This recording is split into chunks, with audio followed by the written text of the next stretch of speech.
Hi everyone. Just to say before I go any further that I don't have any copyrights to the song that I just played, but it's a song I love. It's a song that touches me and it reminds me of home and of family. Anyway, I just thought I should pop in on all my social media platforms and say season's greetings. I know I've been quiet, I've been off social media in terms of being hands-on there like I normally do. That is because I've not been very well. You could say over 3 weeks now. I've really not been well, and I've been taking bed rest as per doctor's orders. But as we head towards the end of the year, I think it's important that I put a word out there. I put a few encouraging words to anybody that cares to listen and consider what I'm saying. Right. Last year, I'm going to speak in terms of my own experiences, and you can apply it to your own experiences. And if any questions arise and you would like to talk about them, you would like us to engage in a discussion about them so we can encourage each other, then be my guest. Link up with me on any of my social media platforms: Facebook, Twitter, Instagram, and YouTube. I'm going to obviously share this video on all those platforms, even LinkedIn. So yeah, link up. Let's have a conversation. I believe in progress through collaboration, and communication is a great attribute to that. Anyway, last year for me was a year of realization. And what did I realize? I realized that I had spent a lot of time, a great deal of my adult life, trying to fit in, trying to please people, trying to serve people, and trying to convince people that I was this person and not that person, because I believed that is what would make me acceptable, acknowledgeable, and appreciable and lovable even. But what that ended up doing was draining me, and the worst thing is I ended up having what's the word? A crash, burnout, and following that, I had a car accident, which led me into a journey of 3 years recovering. I initially thought it was just me recovering from the physical injuries that I'd experienced, but it turned out that I had a lot of internalized things that I needed to recover from character, from attitude, from traditions and cultures, spirituality. All those things had become so entangled that I didn't know how to deal with them. Now we come to 2020. Many people who follow me on Facebook will remember that I had been saying a lot of 2020 is my year. We are stepping into 2020 with gratitude and with focus and with a lot of positive activities and plans made. What I didn't realize, and I know many people didn't realize it either, was that 2020 was going to be a great surprise. It was going to be a shocking surprise. And as we progressed, for me, it became a very interesting surprise. There were challenges that I had to face, that everybody else had to face. But what I want to talk about today was the one great thing that came out of it. Last year, I spoke a lot about self-love. And if you are somebody who is a workaholic, if you're somebody who is a busybody, if you're somebody who is always trying to serve people, you are highly at that risk of self-neglect. You are highly at that risk of not serving yourself, and then which leads you to be at the risk of expecting other people to serve you because you serve them or you serve others. There's that saying that says, do unto others as you would like them to do unto you. And I think that is, in a lot of situations, misunderstood to mean that if you do something for somebody, then it automatically means that they should do it back to you, or there should be somebody hanging around that's going to do it back to you. That's not really what that saying means. It merely means you loving yourself means you will never intentionally harm yourself. And you loving yourself means you will never intentionally put yourself in line of harm from others. And this is what self-love is all about. It is treating yourself right, giving yourself what you need, working towards what you need, and protecting yourself from harm, from danger, doing the best you can for yourself.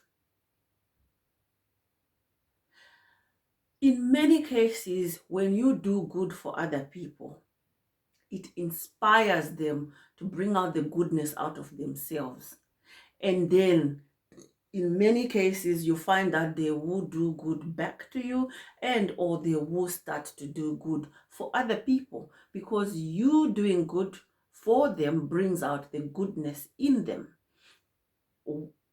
It's almost like what you do is sketchy.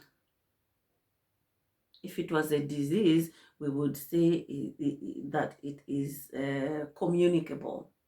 So you pass on the positive vibe, you pass on the positive energy, you pass on the positive mindset, you pass on the positive attitude as you do things to serve others. And though it's not 100% guaranteed that it will be returned to you by the same people, but the ripple effect of what good you do being seen by those around you, being heard of by those you've been good to, and through testimonies or stories shared, could mean that other people will start gravitating towards you positively. So us saying do unto others as you would expect them to do, or as you would want them to do unto you, only means that if you can expect somebody to be good to you, you should be willing to be good to them as well, or you should be willing to be good in general.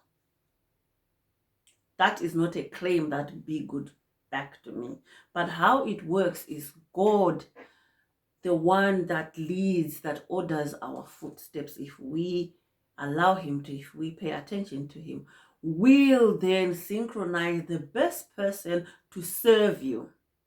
Trust me, when you serve somebody, it's not just you doing it. It's not just you picking that this is the person I want to serve. It is a calling that God places upon you. He picks the people that you serve, which is why sometimes you find yourself in situations where you're doing good for people that don't even appreciate it, doing good for people you believe don't deserve it, and yet you find yourself compelled to do good anyway. It's because God calls you to serve the people that he wants you to serve. And when he does that, you have no choice but to serve. So it is then detrimental for you to expect them to give back, right back to you, because that is like taking that from God. He is the one that knows who is best to serve you, the best way you should be served, or the best way you can be served. So if he's picked you to serve somebody, allow him to pick the right person to serve you as well. Now we come back to 2020 and coronavirus. Initially, I thought, oh my God, I'm not going to survive this year being isolated again, being on my own through all this stress, through all this fear, all these news clips that were going around on television, on Facebook, on Twitter, on all social media, and even when you come across people outside there, when you go outside in the workplaces, all these scary messages that were being shared, theories, assumptions, conclusions, uh, scientifically researched information, and some real, some exaggerated, some fake, some lies. It became an entanglement of information that was really hard to dissect. And in general, when we face fearful situations, we need someone to hold on to, somebody to share these fears with, somebody to have a conversation, because talking to somebody lightens up a hard situation. Unfortunately, because of the way coronavirus has been, it has meant that we have had to isolate sometimes, we have had to maintain certain distances sometimes, it has meant that we have had to quarantine sometimes, and this has detached us from the social circles, from the community engagement, in community gatherings that we normally do.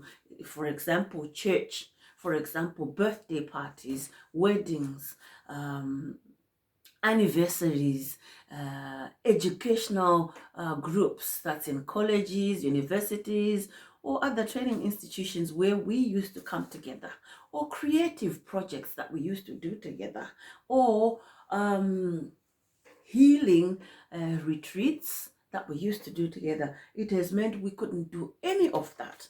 And at the time that you most need somebody to talk to reassure you, when you most feel that you could have a conversation with someone you care about to reassure them, sometimes coronavirus has actually meant that we couldn't physically do it. And the initial months were months of panic for me, and I know for many other people, because we wanted to do these things that we are normally used to. And when we couldn't, you panic thinking, how could I survive this? But what God showed us in this process was that we are able to adjust, we are able to adapt, we are able to tap into ourselves and make the most of the favor, the attributes, the talents, the skills that God has blessed us with when we were born, that we had not given ourselves time to even consider.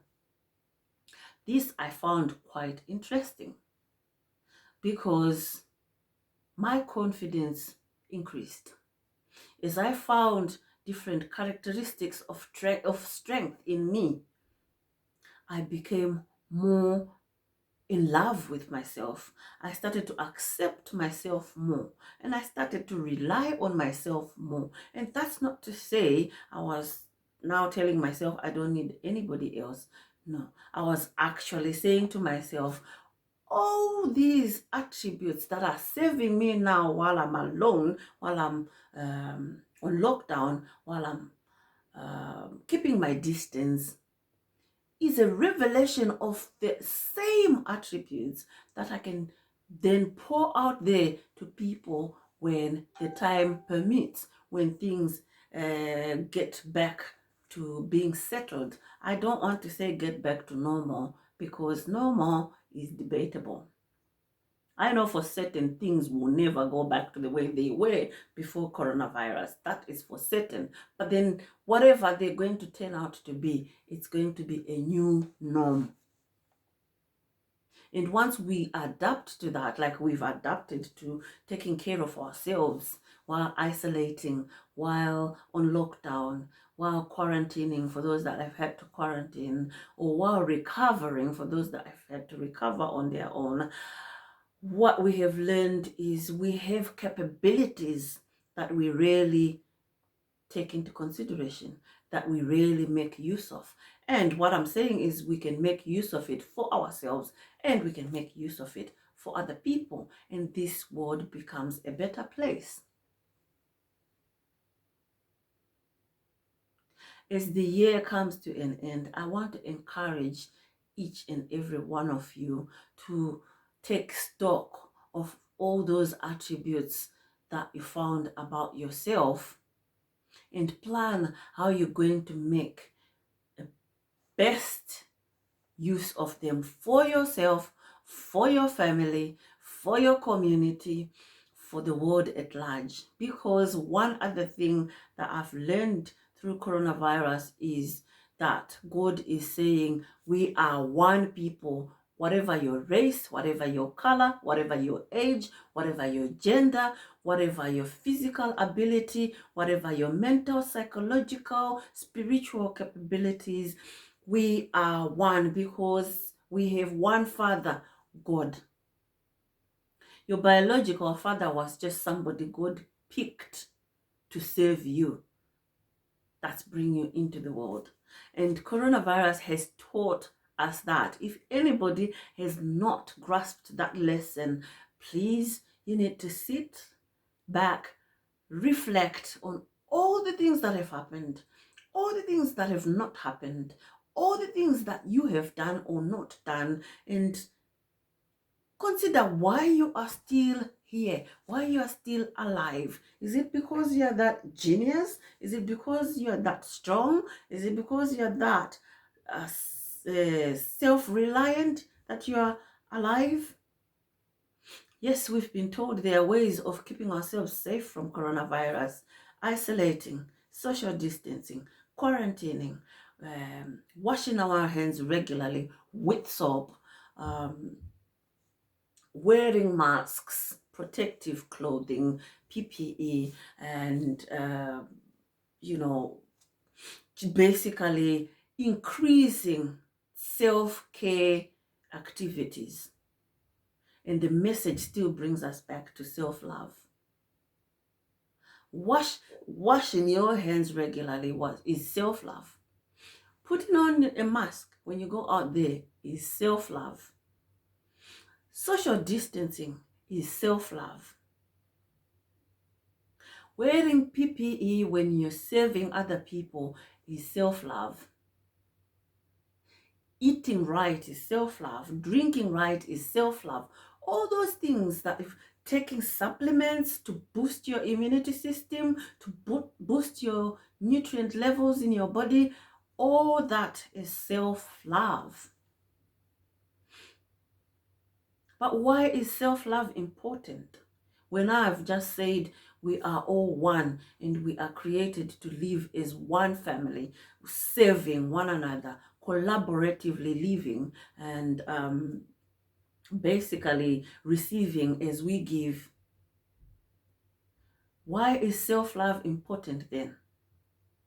I think coronavirus gave us time to be alone, to take that time that normally your job takes away from you paying full attention to yourself, to retrospect, to introspect, to reflect, and pick the positive nuggets that you may have missed while you were busy studying, busy working, busy being a mother or a father, busy taking care of a family, busy taking care of a community group that you may run, busy taking care of a group of people, a community that you serve, being too busy doing your church orders while you're doing your work for survival and taking care of everything else but yourself. This time of isolation has actually, if you've made full use of that time, it should have been a time of self self-actualization, self-recognition, self-acceptance, and self-giving. By learning to do that, you're actually not being selfish. You're preparing yourself to serve others as well. Because once you've done it for yourself, to yourself, and appreciated it, you know what you're capable of. And not serving other people out there then becomes a choice that you make. Maybe a selfish, selfish choice, but still a choice that you make. Many times we say, I didn't do this because I can't do it, or I believe I can't do it, or I don't think I can do it. This time of isolation, this time of self discovery has given you that opportunity to explore and discover just how much you can do, to discover just how much you don't fully appreciate yourself. And now, as we go into 2020, coronavirus is still here and it's still deadly and it's still killing people. I'm just saying to you, continue to be vigilant, continue to self-care, continue to follow the guidelines that are being given out there so that you are safe, so that your family is safe, so that your community is safe, so that the world at large is safe. But I'm also challenging you now to start strategizing how you are going to make positive use of those self strengths, self skills, qualities, characteristics that you have that you didn't know you have.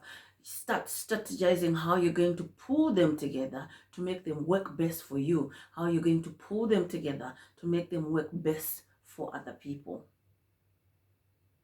So self-love is important. When I was talking about it last year, I half explained it. And this is the other half of the explanation. Self-love is not selfish. It's actually good for you and for everybody else because it helps you to discover the best in you so you can give the best out there. Thank you for taking the time to listen to my observations, my lessons learned, my discoveries, and encouraging nuggets that I have shared here. If you have any to contribute, you want to share with me, or you want to share with me so I can share with others on my platforms, please do not hesitate to link up with me. I will put my links to all my social media platforms, to all the different ways that you can link up with me. Collaboration is power. Collaboration is empowering. Trust me, sometimes we become drained and washed out and tired and crushed because we want to do everything for ourselves and for others by ourselves, because we want to take the praise, we want to take all the glory, but actually in real terms the glory should be to God, because he's the one that blesses us with the capacities that we put out there. Again, I say season's greetings. I'm still in recovery. I'm still on bed rest. I'm feeling better, but I'm still not quite there. So take care of yourselves, guys. Don't put yourselves in line of injuring your health. Happy New Year. If I don't get to speak to you between now and the 1st of January, Happy New Year. If I don't get to see you virtually or physically in person, social distancing, obviously, Happy New Year to you wherever you are in the world. Take care of yourselves and of your loved ones. God bless you as he's blessed you before and blesses you now, and I hope he blesses you all eternity.